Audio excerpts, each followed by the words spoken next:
24 heures, présentés comme potentiellement dangereux, susceptibles de préparer un acte terroriste d'envergure. Ils ont été interpellés hier à leur domicile. Ali Bazar, vous êtes en direct de Brive-la-Gaillarde pour BFM TV, où se poursuit donc l'audition du couple.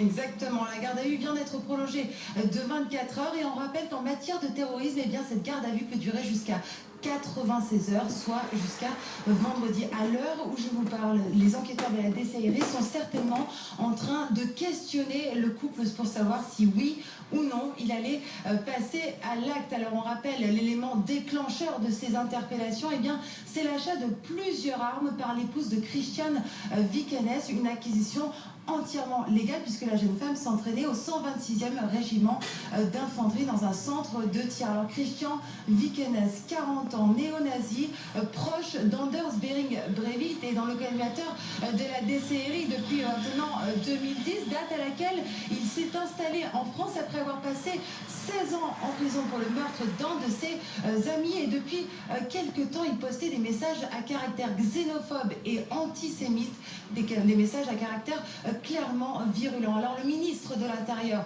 a justifié ces interpellations en expliquant qu'il valait mieux agir avant plutôt qu'après en matière de terrorisme, des interpellations préventives, d'autant que le prévenu n'avait ni cible ni projet identifié, a reconnu Manuel Valls. Ali Bazar avec Jean-Baptiste Jacquet en direct de Brive-la-Gaillarde. On en vient à cette grosse frayeur ce matin dans un bâtiment municipal de Versailles.